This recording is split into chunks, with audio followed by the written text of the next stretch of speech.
Greetings, dear ones. I'm Kryon of Magnetic Service.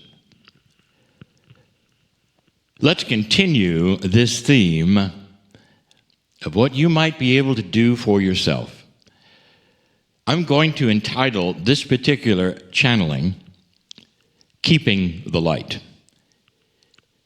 There have been so many who would say, how do I maintain that which I believe in a world which is darker than I thought it would be?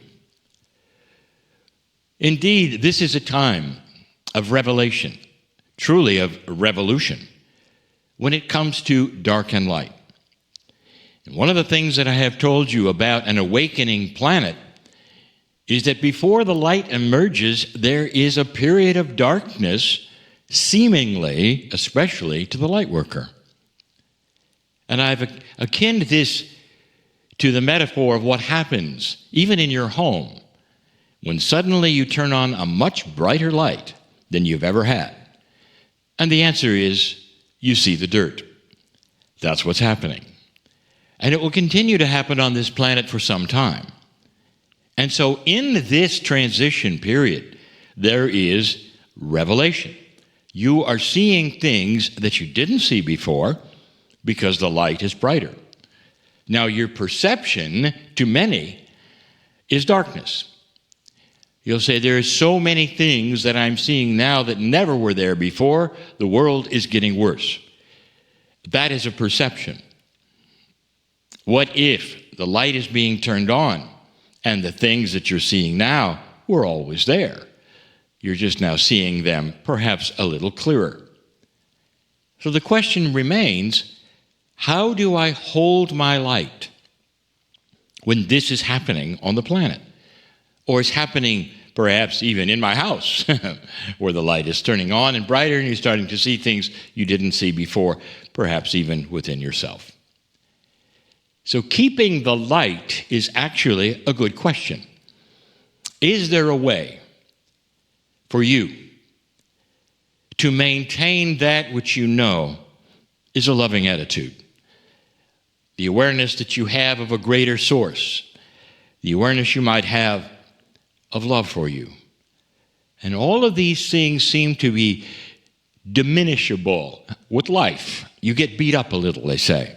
With life, we're very aware. Let me tell you something that we have said before to every single human old soul that listens to me right now. You are not here by accident. Truly. And I mean that right now in this lifetime.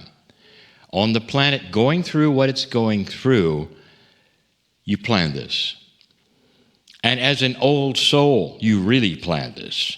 And that is to say that you've gone through enough incarnations, and you've gone through enough lifetimes, and you've experienced enough things, so that you are actually far more ready for this than you think. And that's why you're here. You might say you are the graduates of energy. You've seen so many things before that this is just another one. And here you go again. But now it's different. This new energy, this new normal. Are there any steps that you could take that would actually create more light in your life? The answer is yes. And all the facilitators who work with humans know this. It's about the linearity you have. It's about talking to your subconscious. It's about the affirmations you do. It's about keeping the light going in you. And yes, there are some things that work. And you might say, well, they sound just like routine things. And they are, and they work. And they work because they're a routine for you. Your subconscious needs the things I am going to suggest. And through the routine and the repetition of them, what happens eventually is that you cognize them to be absolute truth, like affirmations. You might say you're reframing your subconscious by the repetition of the light that you're going to give it. So let's start at the beginning. I'll give you just a few things that will help you. Number one, when you get up in the morning, whether you're alone, whether you're with a partner, when you put your feet on the floor and swing them around from where you're sleeping, wherever it is, as soon as your feet hit the floor, a routine. Think to yourself or say it out loud as you wish, whatever. Dear Spirit, thank you for this day. I am dearly loved. What this says is you're thankful and you're expecting good things that day. Now that is an attitude that often is not there when you swing your feet around and put them on the floor. Many times you're weary, you're tired, oh, it's another day, an alarm has just jarred you to awakening, all of these things. And now this is a routine. Your feet hit the floor. Thank you, Spirit, for loving me and the day to come. That's one. You start doing that every single day. Watch what happens. It's about the expectation of what's to come. So often the expectation is a bad day. Some have actually verbalized, it's another one. Here it is again. And that verbalization, by the way, tells the universe, you're probably going to have a bad day. Because that's what you're verbalizing. You must enjoy it. Again, you attract what you think. You attract what you say. Now that one's easy. The next two are much harder. Number 2, find something you can do during the day which carries compassionate action.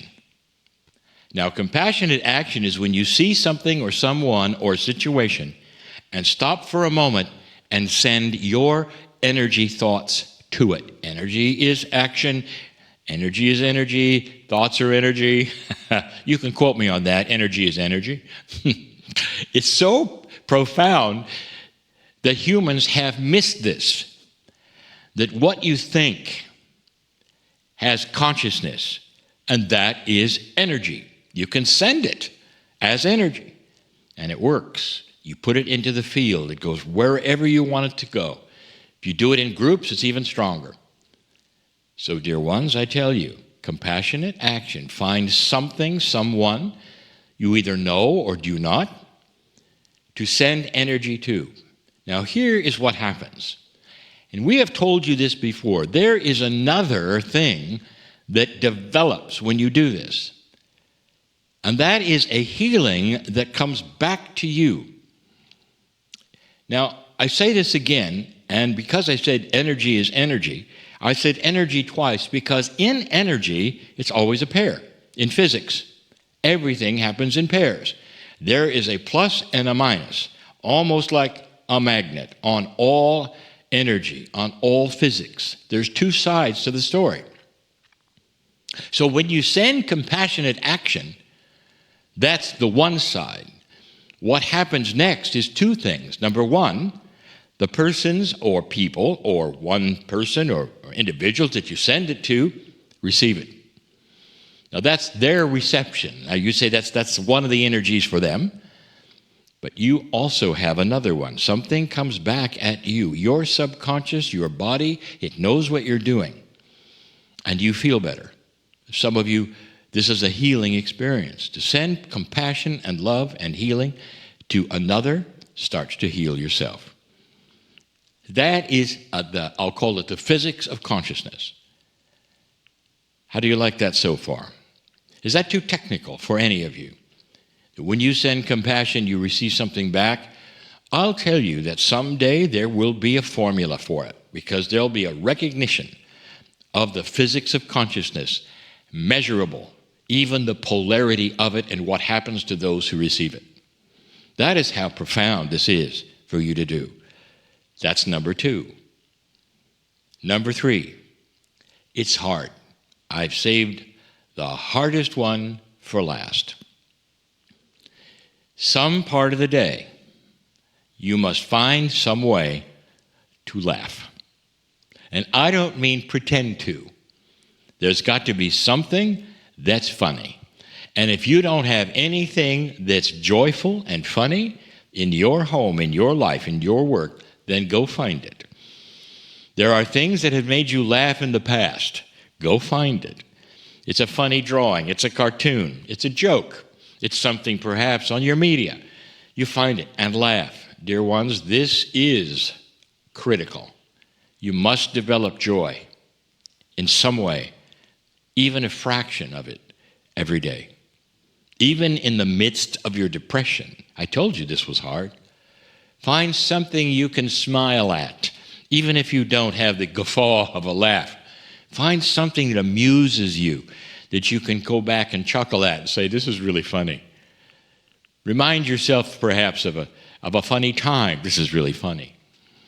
Or perhaps you'll have help from a partner who says, remember the time when you did this or that? And you laugh and says, yes, I do. Dear ones, these are the three things that I guarantee will create life every single day that has light. Light every single day, maintaining, keeping that light. That's what this is about. And this is what will happen. Now, I didn't even mention the affirmations, did I? That's another graduate area if you want to start affirming who you are and perhaps what you believe. I didn't go there because the first three that I gave you are personal, things that you can do for yourself that you can understand, that are more concrete than believing anything else or reading an affirmation. These are the things that every single one of you can do that will make such a difference day by day in keeping the light. In the morning, during the day, during the evening, anytime you want to. These are the ones. We give you these things in love because we see the light that is coming to this planet. And we want you to be there, understanding it, rejoicing it, and sustaining it. I'm crying in love with humanity. And so it is.